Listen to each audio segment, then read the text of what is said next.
Hello everyone, welcome to the self-knowledge lectures. Hello everyone. Today we have the lecture number 50, which is the last lecture of the phase A of this cycle or of this self-knowledge course.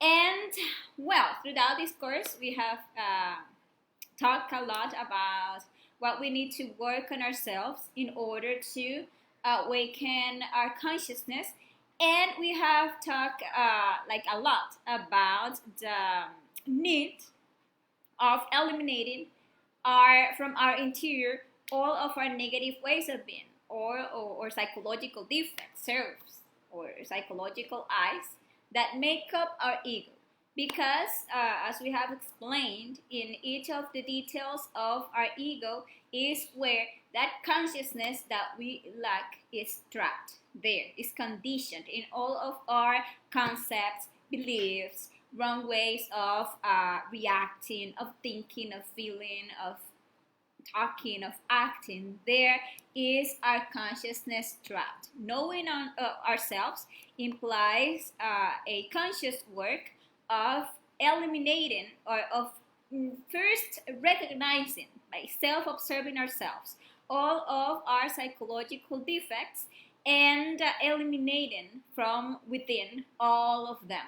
And that way we are going to free our consciousness, and we are going to be able to get to know ourselves. And when we use that liberated energy in the spiritual birth, we are going to be able to integrate our being by creating the existential bodies that will allow us to have conscious presence in the different dimensions of nature. So, as you can see, to close this cycle of the course, we are going to do so by explaining how the ego was created. What was also the reason why the ego was created in this planet, in this cycle, in this physical manifestation. Okay, so the objective of today's lecture will be to explain at what point in our passage as divine sparks through this planet the ego was created, and to observe the different aspects that participated in the moment in which the ego was created. So we are going to delve into certain symbolism that we know. For example, here we find the serpent, the apple. We have heard about, for example, Adam, Eve, etc. So we are going to be delving today in that, and we are going to get to know what is the relationship that is in that story with the creation of the ego. Actually, that is just a symbology of something that really happened. Okay, and well, if you have any question, remember you can leave your questions down there in the comment box, and we'll be gladly solving any question that you have. Right?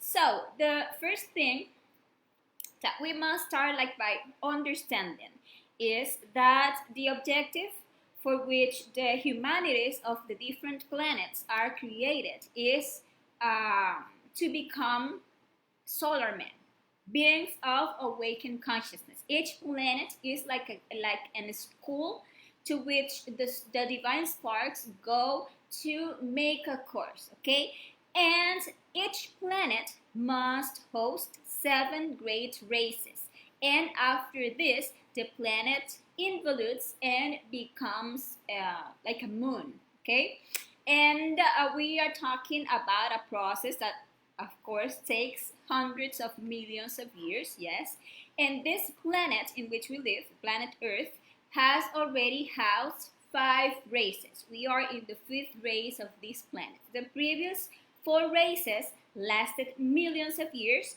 They had their golden age, each one of them, then their silver age, then their bronze age, and finally they have their iron age.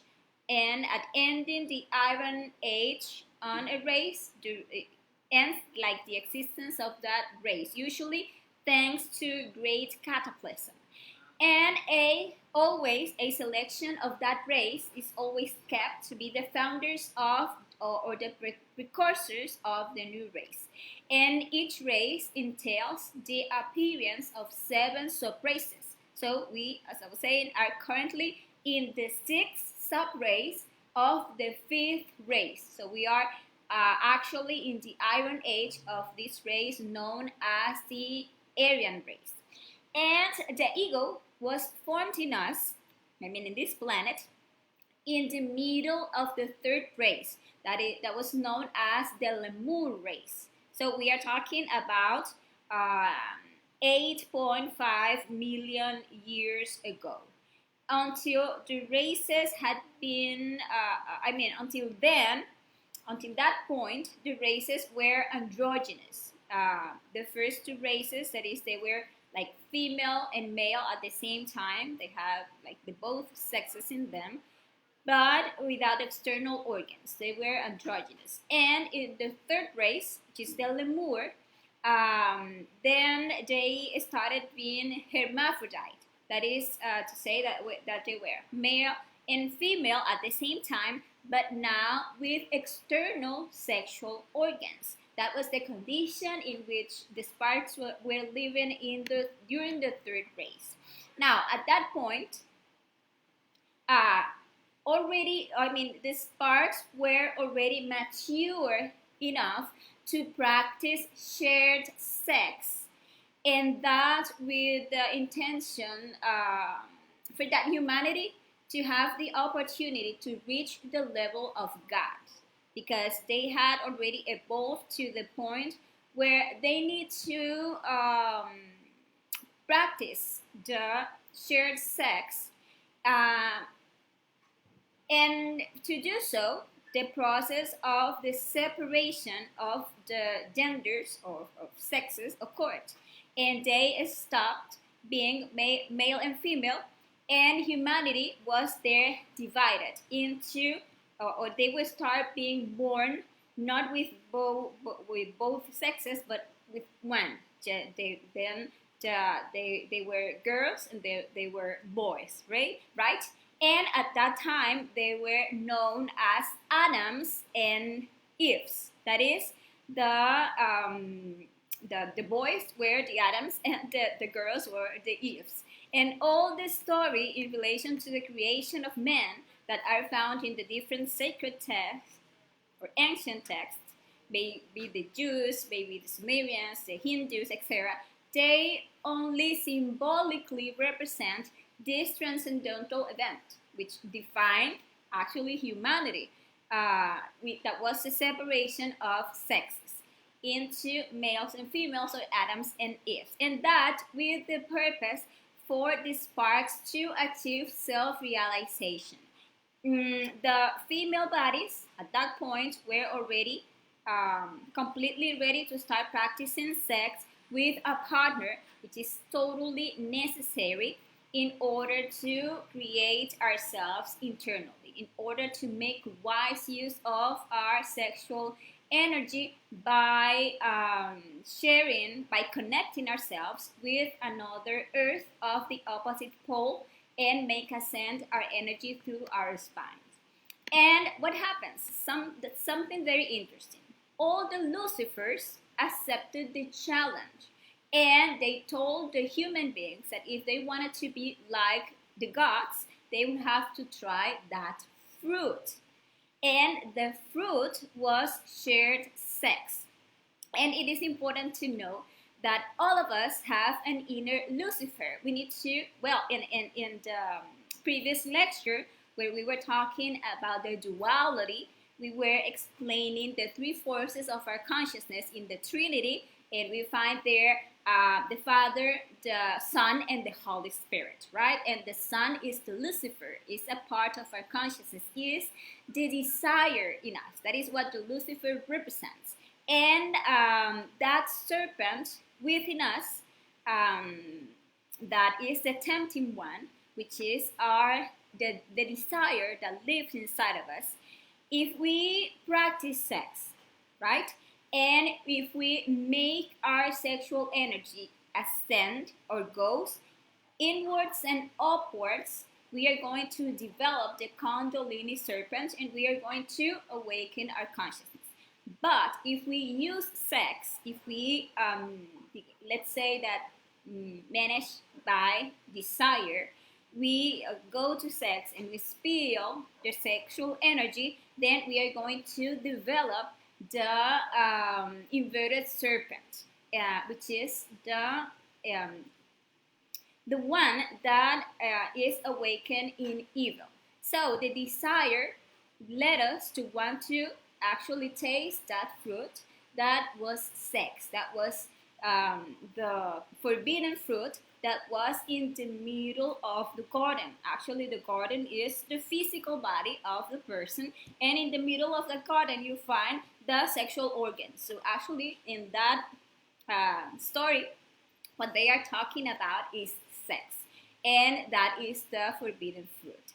And for this to start making these practices, these sexual practices, which were absolutely sacred sex practices, they entrusted certain gurus or masters to direct these sexual practices in the temples. So all couples should go to the temple to practice sex on their honeymoon, and that's for two purposes.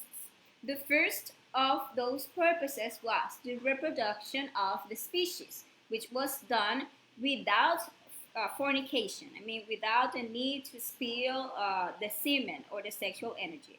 But a single sperm was directed by their own divine mother to fertilize that woman's egg.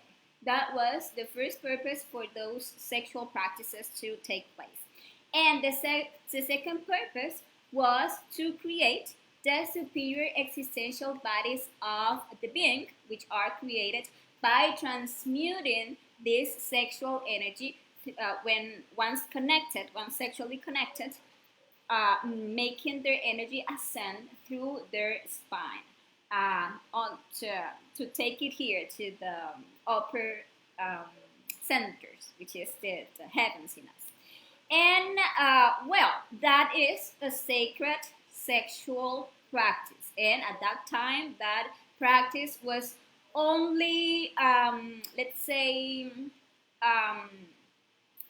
they can only do that practice in the temples, okay, at that time. And each spark should start working with the two trees. The tree of life, which was the tree of sex, and the tree of good and evil, which was the tree of the wisdom for the self-realization. Both trees are inside us. When we are talking about a tree, we are talking about a wisdom. When we talk about the tree of life, we are talking about the Kabbalah, the tree of life, where we find our spine as the tree, and we find there the 10 sephirots, or the main parts of our being, and we develop that tree with all the powers, with all the faculties that tree, or the development of that tree can give us by practicing the suprasex, what we are talking here about. And they had to start working also with the tree of good and evil, which is the tree of the wisdom for self-realization. But what happens? That wisdom, or from where you get wisdom, it is actually from the ego, and the ego was not created yet. And these two trees, they have common roots, or they share their roots with each other. That means that one of those trees are from the sexual organs and up through our spine, and there we find the secrets of the sexual transmutation, or the Arcanum AZF, which is another name in which esoterically this is known. Because through the sex we can create ourselves. And the other tree is downwards, and is developed with the fornication. When we expel the sexual energy and we create the ego in us. And from there is from where we can achieve wisdom. We can rescue wisdom only from the study and the elimination of the ego that we previously create.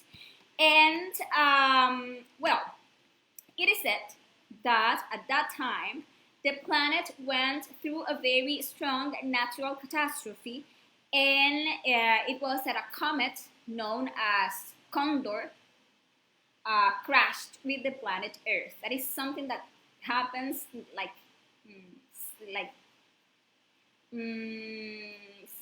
how can I say that in English? Sorry, I don't find the word. It's something that happens commonly. Let's say that several millions of years it happens again, something like that. I don't have the correct words in English. Sorry. And as a result of this collision, the Earth crust was destabilized. And to stabilize it again, they sent a sacred delegation led by the archphysicists and the alchemists, Loises and Sakaki, that were like the beings in charge of doing that work, to come and solve the problem. And what happened that this sacred commission that came to resolve that situation, they resolved to install something that was known as the conda buffer organs in each of the human beings, and that with the intention of stabilizing the earth crust. This conda buffer organ, that was literally a tail, would fulfill the function of being like a transmitter of cosmic energy from the microcosm man to the planet. And it is like noteworthy that this experiment had been carried out on other planets in the universe and simultaneously allowed to stabilize the earth crust and to establish the level of wisdom of each planet. That means that the longest this tail is on the human beings, the greatest ego that those human beings can create. And at that time, it was determined that the degree of wisdom for this planet in which we live would be 4.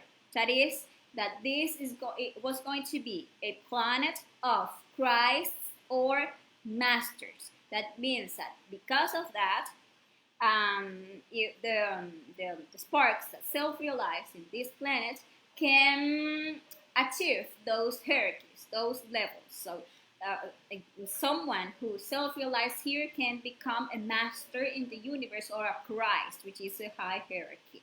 And due to this, the tail of the conda buffer was left 3.5 days too long.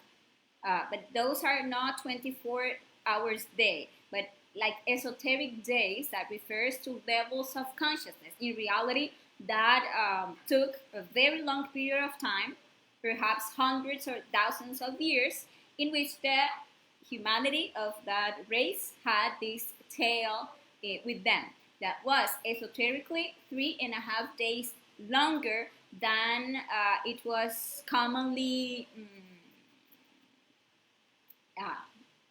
the time, that was like half a day. And that was referring to the level of consciousness that would be possible to reach on this planet. And with this, they would establish the level of evil for the tree of wisdom, since the tree of wisdom, as I was saying, extends in us from the sex and downwards in that tail, okay?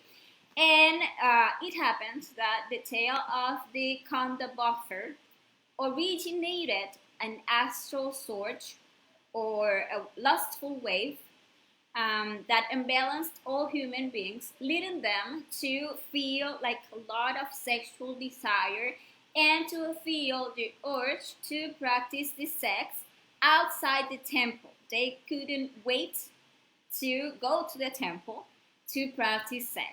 And thanks to this strong sexual desire, and without direction, practicing sex by themselves, they reach fornication. That is, they spill the creative sexual energy outside of the amphora, that is outside of their temples of themselves from for the first time. Okay, and that is that they experience for the first time the orgasm and the ejaculation. And well, as a result of this, we were expelled from paradise because what divinizes is in our sexual creative energy. Our creative energy has the powers to make us gods. But we need to keep that energy within us and make that energy ascend. So we like fill ourselves with that energy and we feed our consciousness with that energy. But when we let that energy goes out of the temple, we like make the virtues of our soul to fail and and to convert into the seven causal selves that are like the seeds of the ego, or known as the seven deadly sins, that are the sloth, the greed, the lust, the pride, the wrath, the gluttony, and the envy. That you can find as that dragon of seven heads. That is like the seeds of our ego, and that was created the first time that because of tasting that fruit we reach fornication and spill and we by spilling that creative energy, that powerful creative energy, then we created the ego in ourselves. And as I was saying, because of this, we were expelled from paradise. That is to say that we fell from the superior dimensions because paradise are the higher dimensions of nature, and that is where the race inhabited at that point. And we fell to this third dimension, and there the secondary nature was created in the inhabitants or the dwellers of these planets. And we can observe that until that moment, the sparks were completely innocent. They didn't know evil. Also, the tail of the conda buffer was left for as long as the sparks would reach, as far as they had to go. Because remember that all of this, or this tail and this sexual desire, was there to make the humans to go and create the ego, to go and experience all the opposite to the inner being, to fail. So they have, or they can find there the, let's say like the material, the raw material, when they feel the urge to get to know themselves. And what happens that because of this, humans became terrible perverse. They became hypnotized and fascinated by the things of the world, by the personality, by evil, to the point that they were no longer interested in self-realization. And some even began to commit suicide because there was like no longer a reason to exist. And because of this, when they reached that point, the Sacred Commission returned to the planet to remove that conda buffer organ, since it already achieved like its objectives. And the tail was physically removed from us at that point. That is why we have like that protuberance that you see at the end of the spine in the coccyx bone, which is like the vestige of that tail that once we had physically. But the truth is that astrally, that tail remains in us. And we can actually go consciously out to the astral plane and we can find that we have that tail. And the more perverse we become when continue fornicating, the bigger or of this tail. It like lengthen and thicken when we continue fornicating. And that is why we see that demons are always represented with a tail, because actually it is talking about this. And as I was saying, you can go to the astral plane consciously and you can verify by yourself that you have a tail. And as a result of this, the planet Earth remained in the most absolute materialism. Human beings got used to fornicating. They became fascinated with the pleasure that reaching orgasm and ejaculation gave them. And the reality is that so far, humanity preferred to live like animals rather to do the conscious work to self-realize, because they got fascinated with the pleasure and with the ego that they just created. And that collective fornication, that collective spilling of the inner waters was called the Great Flood. So that is another symbolism that is actually representing this. And because of this, the human mind became animal by desire. And all the created selves, um, since the seven causal selves, as people continue fornicating, they multiplied into hundreds and thousands of details. They were taken in pairs to Noah's Ark, which is actually representing our seminal envelope. And when they talk about all the animals were taken in pairs to the arks, it's because all of our selves, all of our psychological eyes, they are in us like in pairs, because all of our selves are dual. They have their positive pole and their negative pole. And hence, we need to draw the wisdom of both poles, of the good and the evil. And this was done so that the day that we decide to regenerate ourselves, we find the raw material to work on ourselves there in our seminal envelope, in our creative sexual energy, or the creative energy of the Holy Spirit, where all of our ego is like there, trapped. The egos are represented internally as animals. And from that work of eliminating all of those selves, will come, or we will rescue the love or the fire and the wisdom or light when we learn to die in ourselves, when we learn to practice a psychological death.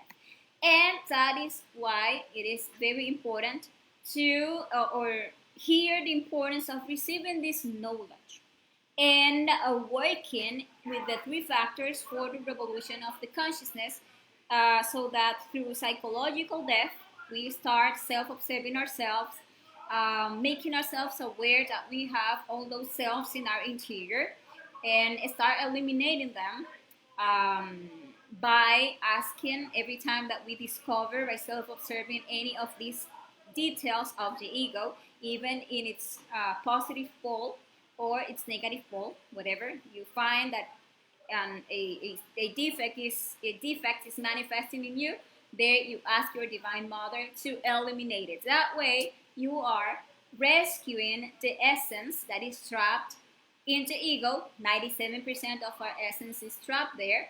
And when you start practicing the suprasex, which is return, stop fornicating, stop spilling the sexual energy through orgasm and ejaculation, and having a sexual partner to practice that sacred sex, which is the sex in which you join sexually with your partner, and you make that energy ascend through your spine.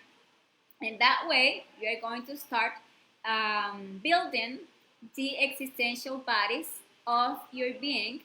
And that way, you're going to be developing this, the tree of life, which is also known as the Christmas tree.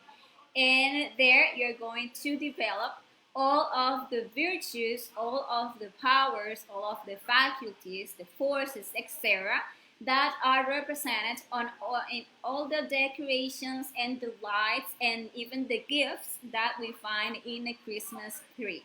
And from there, the birth of our individual Christ will take place. From that work that we do, on the development of our Christmas tree, okay, which is our spine filled with all of our creative sexual energy. And remember that the Christ is a force of our consciousness, okay? It's not a person.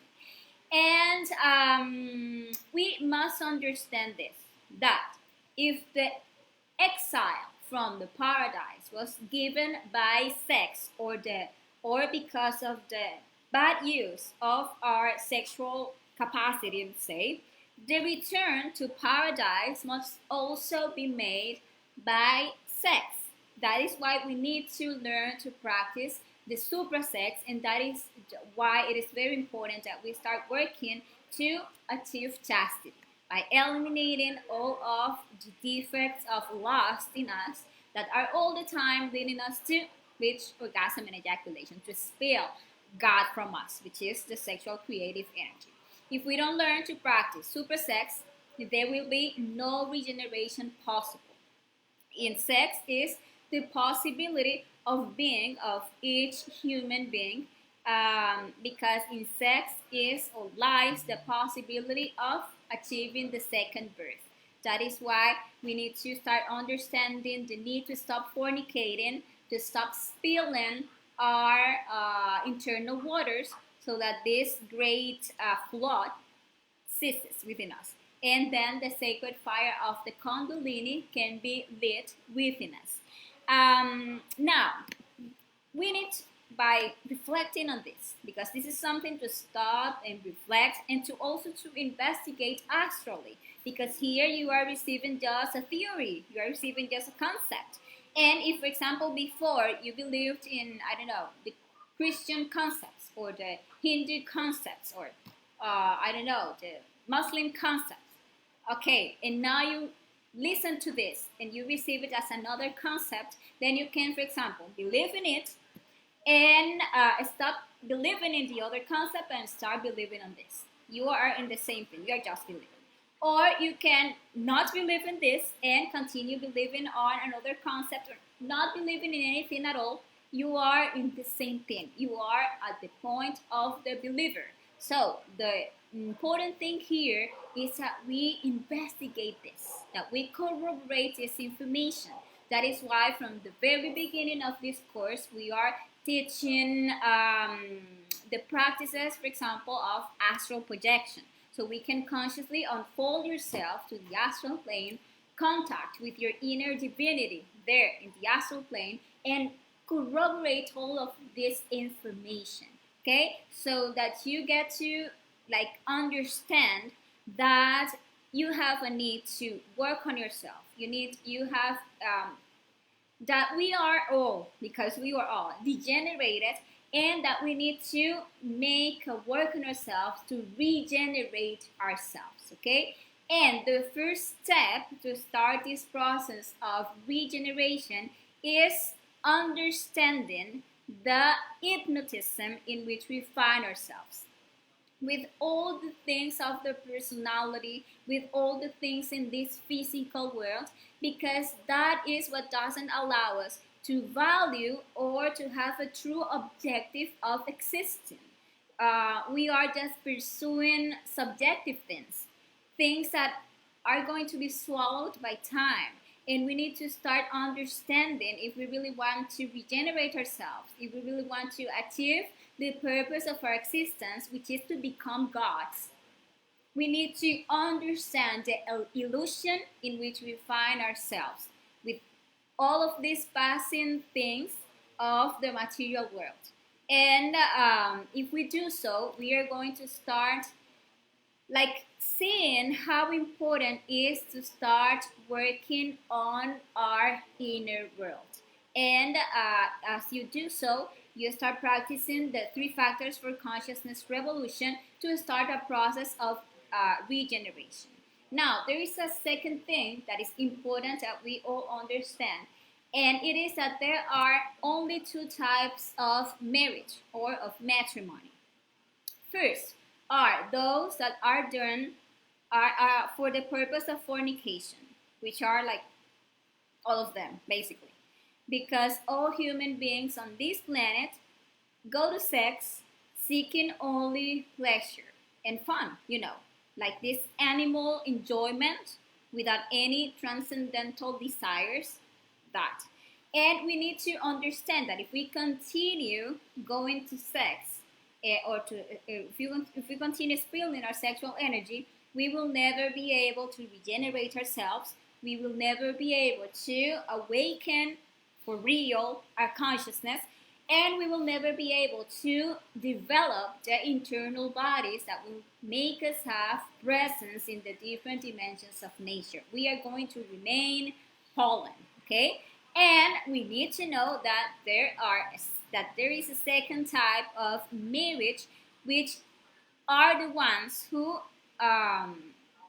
where the couple agrees with their Holy Spirit to never fornicate, and that's in order to be able to self-realize our being. That is that those matrimonies are the ones that are going to sex all the time, but now to practice this sacred sexual practice, to unite sexually, but not to steal the sexual energy, but to make it ascend through their spine to fill themselves and feed their soul, their spirit, with this sexual energy. We have talked in the different lectures about the supersexuality. We explained that in the first lecture of the phase A. We explained that practice in the lecture number 10, where we were talking about the 7 bodies. And we explained this in the lecture number 17 of the self-knowledge course. And all of those lectures you can find here in the video sections, because they are all recorded, okay? And if we practice this type of sex, if we start practicing the supersexuality, that process of regeneration will begin in us. That regeneration is to regain the lost power, to begin to live the process that we saw in the previous lecture when we were talking about the queenery. That is the process of the Genesis, where we become true men, where we recover all the power and we regenerate our seed. And we are going to work on the tree of life, and fire and water must always go inwards and upwards. And that ascending fire that is going to be lit in us as we practice the super sex is what is called the kundalini, okay? And when the fire is lit in us, the entire Black Lodge comes over to tempt us. So we are going to all the time be like defeating desire, refusing our own desires. So we need to, when practicing this, be very careful not to fall again into fornication, not to fall into adultery, because if you do so, everything would be lost.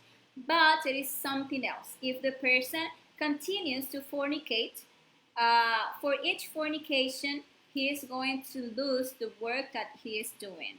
And if we are going to see that someone who wants to raise 33 vertebrae of energy through their spine by 7 bodies, it is a long job, and it costs a lot, right? And approximately 24 sexual practices are needed to raise 2 vertebrae. And you lose them in only one sexual fall. That is why it is very important to practice sex with love, fidelity, and chastity. So that is very important. And just to end today's lecture, we must take this into account. The most important thing is to understand this. The reproduction of the beast in us, which is the ego, is done through fornication, through adultery, and through lack of love. When any of these occur, we work to conquer the abyss. If the ego is going to end, if we really understand this, and we really want to eliminate our ego, we need to stop creating more ego. And if we don't stop creating selves, the ego will continue to grow. So here you see the need to initiate a serious work against fornication, because every time that you feel your sexual energy, every time that you reach orgasm and ejaculation, you are creating more and more ego.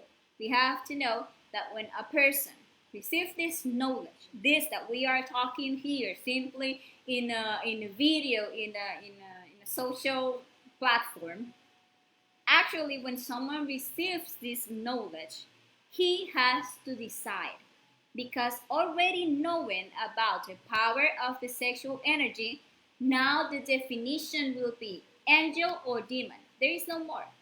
If knowing the power enclosed in sexual energy, we decide to stop spilling our sexual energy and begin to make it ascend through our spine, through the sexual union with our partner in fidelity, chastity, and love,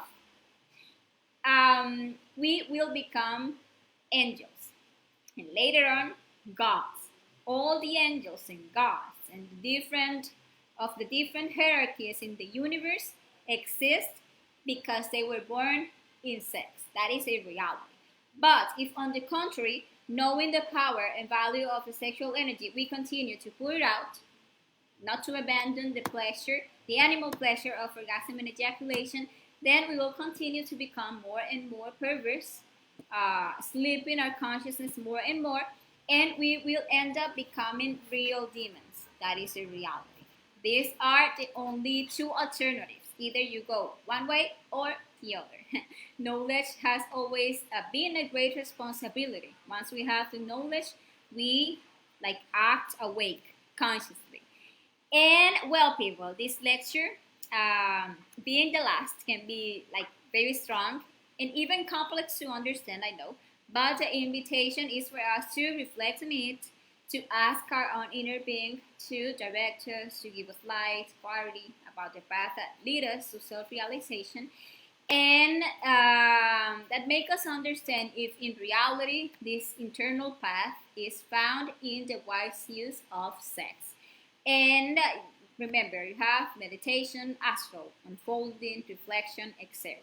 And the invitation that we always give is to practice, to check, to investigate, for you to reach your own inner knowledge. And well, people, this has been today's topic. Thank you very much to all of you who have been here during the course. All the lectures remain recorded here on the page, on the channel, in case you want to consult them at any time. And remember that we are here all the time, available through the messenger to resolve any concern that you may have, okay? And well, that is all for today. Thank you very much to all of you, and I wish you much encouragement and much strength in your inner work, okay? So thank you very much. Bye-bye.